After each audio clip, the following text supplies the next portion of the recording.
നമസ്കാരം. പുതിയൊരു വീഡിയോയിലേക്ക് എല്ലാവർക്കും സ്വാഗതം. ആർജെ അഞ്ജലി എന്ന് പറയുന്ന ഒരു യുവതി വന്നിട്ട് കുണ്ടി പ്രാങ്ക് നടത്തിയ കഥയൊക്കെ നമുക്കറിയാം. അതായത് പൊളിഞ്ഞപ്പോഴും പ്രാങ്ക് ആണെന്നാണ് പറയുന്നത്. ഏതായാലും അതിനെതിരെ എന്ന് പറഞ്ഞാൽ ഒരുപാട് വിമർശനങ്ങളും കാര്യങ്ങളും ഒക്കെ വന്നിട്ടുണ്ട്.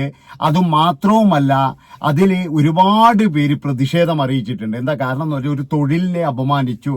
അതായത് ഇതുപോലെ മെഹന്തിയൊക്കെ ഇട്ട് തൊഴിൽ ചെയ്യുന്ന ഒരുപാട് പേരുണ്ട്, അവരെ അപമാനിക്കുന്നതിന് തുല്യമാണ് എന്നൊക്കെ പറഞ്ഞു. ഏതായാലും നമ്മുടെ ബിഗ് ബോസ് താരവും ഇതുപോലെ പിന്നെ മെഹന്തി ഇടുന്ന ഒരാളുമായ ദയാ അച്ചു ഇപ്പോഴും രംഗത്ത് വന്നിരിക്കുകയാണ്. അതായത് ഇവർക്കെതിരെ ഇവരൊക്കെ നല്ല മറുപടി, ചുട്ടാ മറുപടി കൊടുത്തുകൊണ്ടാണ് രംഗത്ത് വന്നിരിക്കുന്നത്. ദയാ അച്ചുവിന്റെ ഈ വാക്കൊന്ന് നമുക്കൊന്ന് കേട്ടിട്ട് വരാം. അപ്പൊ കുണ്ടിക്കാ ചേച്ചി, കുണ്ടിയില്ലേ, കുണ്ടിയിലിട്ടേരോ? ഞാൻ മെഹന്തി ആർട്ടിസ്റ്റ് ആണ്. എന്താ വെറൈറ്റിക്കാണോ കുണ്ടി പിടിച്ചിരിക്കുന്നത്? കുണ്ടി മെഹന്തി ഡിസൈൻ ഞാൻ ആദ്യമായിട്ട് കേൾക്കുവാണ്. എന്റെ നമ്പർ ഫേസ്ബുക്കിലുണ്ട്, വിളിച്ചോളൂ കേട്ടോ. എപ്പോഴാ വരിക, എന്നൊക്കെയാണ് മെഹന്തി ഇടേണ്ടത് ഒന്ന് പറഞ്ഞു തരണേ. അപ്പോൾ വരുമ്പോൾ നിന്റെ കുണ്ടി തന്നെ കൊണ്ടുവരണേ. നിനക്കല്ലേ മെഹന്തി ഇടണം, കുഞ്ഞിൽ നിന്നും തരണം. പിന്നെ ചേച്ചി പറയുന്ന സ്ഥലത്ത് വരണം. അത് ചിലപ്പോൾ എൻ്റെ ഫ്രണ്ട്സൊക്കെ ഉണ്ടാവും. ഇത് വെറൈറ്റി മെഹന്തി ആയതുകൊണ്ട് എൻ്റെ ഫ്രണ്ട്സൊക്കെ കാണാൻ വരാമെന്ന് പറഞ്ഞിട്ടുണ്ട്. പിന്നെ എനിക്കൊരു സ്വഭാവമുണ്ട്, ഞാൻ ഈ കയ്യിലൊക്കെയാണ് മെഹന്തി ഇട്ടിട്ട് ശീലിച്ചിട്ടുള്ളത്. അപ്പോൾ ഞാൻ അതൊക്കെ വീഡിയോ എടുത്തിട്ട് ടിക്ടോക്കിലൊക്കെ ഞാൻ പോസ്റ്റ് ചെയ്യാറുണ്ട്. അപ്പോൾ കുഞ്ഞിൽ നിന്ന് തരണം. അപ്പോൾ എനിക്ക് വീഡിയോ എടുത്ത് പോസ്റ്റ് ചെയ്യാനാണ്, വിത്ത് പെർമിഷനെ. പിന്നെന്താണ്, ചരിത്രത്തിൽ ആദ്യമായിട്ട് ഇങ്ങനെ ഒരു കുണ്ടി മെഹന്തി ഡിസൈൻ ഇട്ടതിൻ്റെ ഒരു അവാർഡെങ്ങാനും എനിക്ക് കിട്ടുവാണെങ്കിലോ കേട്ടോ. അപ്പോൾ മറക്കരുത്, മോള് കുളിച്ചിട്ട് വരണം, നാറാൻ വയ്യ മെഹന്തി ഇടുമ്പോഴേ. അപ്പൊ അതുകൊണ്ട് അപ്പൊ വരുമല്ലോ, വെയിറ്റിംഗ് ആണേ കേട്ടോ. പിന്നെ എന്താ പറയാനുള്ളത്?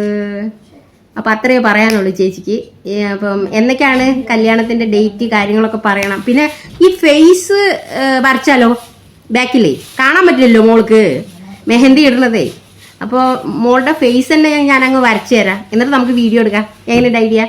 അപ്പൊ മോള് ഞാൻ പറയുന്ന സ്ഥലത്ത് വരണം, എനിക്ക് അങ്ങോട്ട് വരാൻ പറ്റില്ല. ചിലപ്പോ എന്റെ ഫ്രണ്ട്സൊക്കെ കാണും. ഇത് വെറൈറ്റി മെഹന്തി ഡിസൈൻ ആയതുകൊണ്ട് എല്ലാവരും കാണാൻ വേണ്ടി വെയിറ്റ് ചെയ്ത് നിൽക്കുവാണ്. മോളെ എപ്പോഴാ വരിക? മോളെ വരത്തില്ലടാ ചക്കരേ. ഇതിലും വലിയ ഒരു മറുപടി ഇല്ല എന്ന് തന്നെ പറയാൻ പറ്റുള്ളൂ. കാരണം എന്താ വെച്ചാൽ, ഇതാണ് മറുപടി. ഇത് കൊടുക്കാൻ അർഹതപ്പെട്ട ആൾ തന്നെയാണ് കൊടുത്തിരിക്കുന്നത്. അതായത് ഇവരും ഒരു ആർട്ടിസ്റ്റാണ്, ഒരു മേക്കപ്പ് ആർട്ടിസ്റ്റാണ്. അപ്പോ ഇത് കൊടുക്കാൻ, നല്ല മറുപടി കൊടുക്കാനുള്ള അർഹതയുള്ള ഒരു വ്യക്തി തന്നെയാണ്. ഞാൻ ഇന്നലെ വീഡിയോ കണ്ടപ്പോൾ ശരിക്കും പറഞ്ഞു കഴിഞ്ഞാൽ എനിക്ക് വല്ല അതിശയമൊന്നും തോന്നിയില്ല. കാരണം ദയാച്ചുവിന്റെ പെരുമാറ്റം ഇങ്ങനെ തന്നെയാണ്. ഇതുപോലെ പെരുമാറാൻ പാടുള്ളൂ. ഇവർക്കൊക്കെ ഇത് മാത്രമേ കൊടുക്കാൻ പാടുള്ളൂ, വേറെ ഒന്നും കൊടുക്കരുത്. അത്രമാത്രം വൃത്തികെട്ട, അല്ലെങ്കിൽ ഒരു തൊഴിലിനെ അപമാനിക്കുന്ന തരത്തിലാണ് ഇവർ ചെയ്തിരിക്കുന്നത്. ഒരിക്കലും ഇവർക്ക് മാപ്പ് കൊടുക്കാൻ കഴിയില്ല. അത്രത്തോളം വികൃതമായിട്ടുള്ള ഒരു മനസ്സാണ് ഇവർക്ക് രണ്ടുപേർക്കും. അന്ന് രണ്ടുപേര് ഇരുന്നിട്ടുണ്ട്. എനിക്ക് ഈ അഞ്ജലിനെ മാത്രമേ എനിക്ക് അറിയുള്ളൂ, അതിന് സോഷ്യൽ മീഡിയയിലൂടെ. അല്ലാതെ മറ്റുള്ള ആ ഒരു ഇതേതാണെന്ന് എനിക്കറിയില്ല. ഇവരൊക്കെ രണ്ടുപേരും ശരിക്കും പറഞ്ഞു കഴിഞ്ഞാൽ ഇവരുടെ സംസ്കാരം ഇത് തന്നെയാണോ എന്ന് പോലും നമുക്ക് സംശയമുണ്ട് എന്നുള്ളതാണ്. അപ്പൊ ഇവര് പറഞ്ഞിരിക്കുന്ന കാര്യങ്ങൾ എന്താണെന്ന് വെച്ച് കഴിഞ്ഞാൽ, ഒരു ഇതുപോലൊരു മെഹന്തി ആർട്ടിസ്റ്റിനെ വിളിച്ചിട്ട് അവരെ നിങ്ങൾ ആലോചിച്ച് നോക്കണം. അവരൊരു തൊഴിൽ ചെയ്യുന്നതാണ്. ആ തൊഴിലിനെ അപമാനിക്കുക എന്ന് പറഞ്ഞു കഴിഞ്ഞാൽ അതൊരു ഭയങ്കരമായിട്ടുള്ള ഒരു ഇത് തന്നെയാണ്. ഒരു കാരണവശാലും ഇവറ്റകൾക്ക് മാപ്പ് കൊടുക്കാൻ പാടില്ല. ആ തൊഴില് ഏതായാലും അവര് കേസും കാര്യങ്ങളൊക്കെ ആയിട്ട് മുന്നോട്ട് നീങ്ങുന്നുണ്ട് എന്നാണ് ഇപ്പോൾ കിട്ടിയിട്ടുള്ള ഒരു അറിവ്. അങ്ങനെയാണെങ്കിൽ ജാമ്യമില്ലാത്ത വകുപ്പായിരിക്കും. കാരണം എന്താണെന്ന് വെച്ച് കഴിഞ്ഞാല്, ഈ ശ്രീജിത്ത് പെരുമന എന്ന് പറയുന്ന ഒരാള് ഒരു പോസ്റ്റ് ചെയ്തിരുന്നു. എന്താണെന്ന് വെച്ചാൽ, ഇതുപോലെ പ്രാങ്ക് ചെയ്യുന്നവർക്ക് ഇതുപോലെയുള്ള കേസും കാര്യങ്ങളൊക്കെ വരും എന്നുള്ള തരത്തിൽ അദ്ദേഹം ഒരു പോസ്റ്റൊക്കെ ചെയ്തിരുന്നു. ഏതായാലും അതിന്റെ കുറച്ച് കാര്യങ്ങളൊക്കെ ഉണ്ടാവും എന്നാണ് എനിക്ക് തോന്നുന്നത്. ആ ഒരു പോസ്റ്റ് എന്താണെന്ന് നമുക്കൊന്ന് വായിച്ചിട്ട് വരാം. അദ്ദേഹത്തിന്റെ പോസ്റ്റ് ഇതാണ്: സ്വാഗതം. സ്വകാര്യ ഭാഗങ്ങളിൽ മെഹന്തി, LED ലൈറ്റ്സ്, ഗാനമേള എന്നിവ വേണ്ടവർക്ക് സമീപിക്കാം. Nishana and Manjali, K&D lights and sound surprise work private limited, since 780 BC, ജനകു NDകളുടെ വിശ്വസ്ത സ്ഥാപനം എന്നൊക്കെ പറഞ്ഞിട്ട് അദ്ദേഹം സെപ്റ്റിക് ടാങ്കുകൾ അല്ല എന്ന് പറഞ്ഞിട്ട് അദ്ദേഹം ഇങ്ങനെ എന്താ പറയുക, കുറച്ച് കളിയാക്കിക്കൊണ്ടുള്ള ഒരു പോസ്റ്റാണ് ആദ്യം. ഏതായാലും ശ്രീജിത്ത് പെരുമന എഴുതിയത് എന്താണെന്ന് നമുക്ക് നോക്കാം. കുറച്ച് ആദ്യം തന്നെ എന്ന് പറഞ്ഞാൽ, അദ്ദേഹം ഇവരെ നല്ല രീതിയിൽ വലിച്ചു വാരി ഒട്ടിക്കുന്നുണ്ട്. കുറച്ച് ഇതൊക്കെ ഇട്ടിട്ട്, കമ്പനിയിലേക്ക് സ്വാഗതം. സ്വകാര്യ ഭാഗങ്ങളിൽ മെഹന്തി, LED ലൈറ്റ്സ്, ഗാനമേള എന്നിവ വേണ്ടവർക്ക് സമീപിക്കുക. Nishana and Manjali, K&D light and sounds surprise works എന്നൊക്കെ പറഞ്ഞിട്ടാണ്. പിന്നെ മറ്റൊരു കാര്യം, സാമൂഹിക മാധ്യമങ്ങളിലും പ്രത്യേകിച്ച് ഓൺലൈൻ യൂട്യൂബ് ചാനലുകളുടെയും തമാശകൾ അഥവാ പ്രാങ്ക് എന്ന പേരിൽ ക്രിമിനൽ കുറ്റങ്ങൾ കേരളത്തിൽ വർദ്ധിച്ചു വരുന്ന സാഹചര്യത്തിൽ IT ആക്ട് പ്രകാരം ഇന്ത്യൻ പീനൽ കോഡ് പ്രകാരവും ക്രിമിനലായും സിവിലായും കേസെടുക്കാൻ നിർദ്ദേശം നൽകണമെന്നും അത്തരം കുറ്റകരമായ പ്രാങ്ക് പരിപാടികൾ പ്രക്ഷേപണം ചെയ്യുന്ന സാമൂഹിക മാധ്യമങ്ങളെയും ഓൺലൈൻ മാധ്യമങ്ങളും നിയന്ത്രിക്കണമെന്നും ആവശ്യപ്പെട്ട് ഞാൻ നേടിയ നിയമപരമായ ഉത്തരവ് നിലവിലുണ്ട്.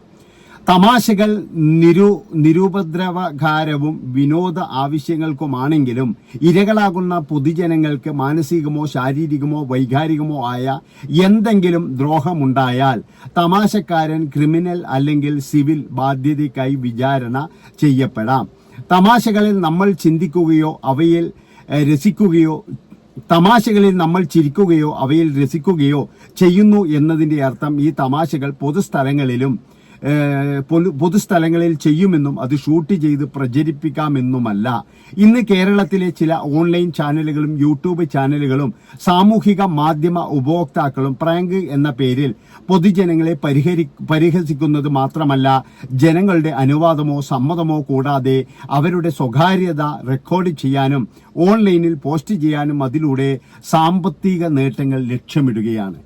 അപ്രകാരം അശ്ലീലവും പബ്ലിക് ഓർഡറിന് വിരുദ്ധയും പബ്ലിക് ന്യൂസൻസ് ഉണ്ടാക്കിയും സ്ത്രീത്വത്തെ അപമാനിച്ചും അതുവഴി ഇരയുടെ അഥവാ പൊതുജനങ്ങളുടെ സ്വകാര്യതയ്ക്കുള്ള അവകാശം ലംഘിക്കുന്നതോടൊപ്പം കുറ്റകരമായ ഭീഷണിപ്പെടുത്തലും നിർബാധം നടത്തി വരികയാണ്. ചിലർ ഇരയുടെ സ്വകാര്യതയിലേക്ക് കടന്നു കയറുന്നു.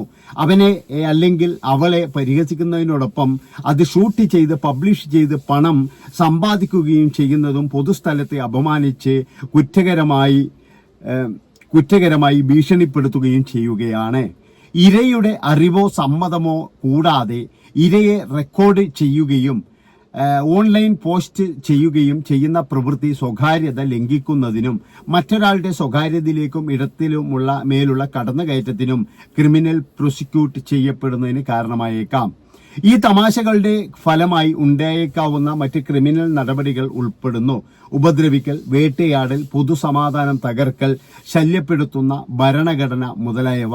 ഏറ്റവും മോശം സാഹചര്യത്തിൽ തമാശയ്ക്ക് ഇരയായവർ തമാശയുടെ ഫലമായി മരണം പോലും സംഭവിച്ച സാഹചര്യങ്ങൾ രാജ്യത്തുണ്ട്.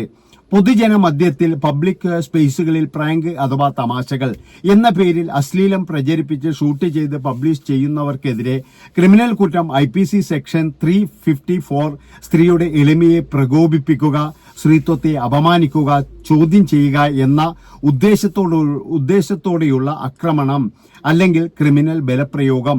IT ആക്ടിന്റെ 67 ഇലക്ട്രോണിക്സ് രൂപത്തിൽ അശ്ലീല വസ്തുക്കൾ പ്രസിദ്ധീകരിക്കുന്നതിനോ കൈമാറുന്നതിനോ ഉള്ള ശിക്ഷ 66E 354D എന്നീ വകുപ്പുകൾ പ്രകാരവും പബ്ലിക് ന്യൂസൻസിനു 268 IPC പ്രകാരവും കേരള പോലീസ് ആക്ടിലെ മറ്റ് ബന്ധപ്പെട്ട വകുപ്പുകൾ പ്രകാരവും മറ്റെല്ലാ ബന്ധപ്പെട്ട നിയമങ്ങൾ പ്രകാരവും ജാമ്യമില്ല വകുപ്പിൽ FIR രജിസ്റ്റർ ചെയ്യണമെന്നും പരാതിയിൽ ആവശ്യപ്പെടുന്നു. അതിന് ഓൺലൈൻ യൂട്യൂബ്, ഇൻസ്റ്റഗ്രാം, മറ്റ് സാമൂഹിക മാധ്യമങ്ങളിലൂടെ ഇത്തരം ക്രൂരമായതോ അശ്ലീലകരമോ സ്ത്രീത്വത്തെ അപമാനിക്കുന്നതോ സ്വകാര്യതയുടെ ലംഘനം നടത്തുന്നതോ പബ്ലിക് ഓർഡറിന് വിരുദ്ധമായോ പബ്ലിക് ന്യൂസൻസിന് ഉണ്ടാക്കിയോ ഭീഷണിപ്പെടുത്തുന്ന രീതിയിലോ നടത്തിയോ ആയ സംഭവങ്ങളുടെ വിവരങ്ങൾ URL സഹിതം കമന്റ് ചെയ്യാൻ താൽപര്യം. ഇത്തരം പ്രാങ്കുകളുടെ ഇരകളാക്കപ്പെട്ടവർ ഉണ്ടെങ്കിൽ അവർക്ക് രഹസ്യമായിട്ട് അത്തരം പരാതികൾ മെയിലിലേക്കോ ഇൻബോക്സിലേക്കോ അയക്കാവുന്നതും അത് ബന്ധപ്പെട്ട സൈബർ പോലീസ് അധികാരികൾക്ക് കൈമാറുകയും അത്തരം പ്രാങ്ക് ചാനലുകൾ, യൂട്യൂബർമാർ, യൂട്യൂബ് ചാനലുകൾ എന്നിവയുടെ വിവരങ്ങളും കമന്റ് ചെയ്യാം. അഡ്വക്കേറ്റ് പെരുമന്ന@gmail.com. മാസങ്ങൾക്ക് മുമ്പാണ് ബോംബെ, ഡൽഹി ഹൈക്കോടതികൾ ഇത്തരം പ്രാങ്കുകൾക്കെതിരെ ജാമ്യമില്ലാ കേസ് രജിസ്റ്റർ ചെയ്യണമെന്ന് ഉത്തരവിട്ടത്. കൂടാതെ സുഹൃത്തുക്കളായ നിരവധി ആളുകൾ, പ്രത്യേകിച്ച്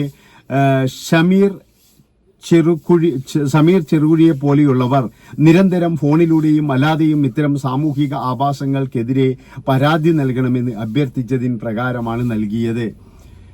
കുണ്ടി എന്ന ഒരു ശരീര അവയവം അതിനെ അതാത് ഭാഷയിൽ സംബോധന ചെയ്യുകയും ചെയ്യുന്ന മോശം കാര്യമോ മോശം വാക്കോ പരാമർശമോ ആണെന്ന അഭിപ്രായം എനിക്കില്ല. പക്ഷെ അതൊരു വിശ്വാസ വഞ്ചനയ്ക്കോ പ്രാങ്ക് എന്ന പേരിലോ അല്ലാതെയോ തെറ്റിദ്ധരിപ്പിക്കുന്ന രീതിയിൽ പറയുന്നതോ പ്രവർത്തിക്കുന്നതോ ശരിയല്ല എന്നതാണ് എന്റെ പക്ഷം എന്ന് ശ്രീജിത്ത് പെരുമന എന്ന് പറയുന്ന അഡ്വക്കേറ്റ് ഇപ്പോൾ അദ്ദേഹത്തിന്റെ ഫേസ്ബുക്ക് പോസ്റ്റിൽ ചെയ്തിരിക്കുന്ന ഒരു സംഭവമാണിത്.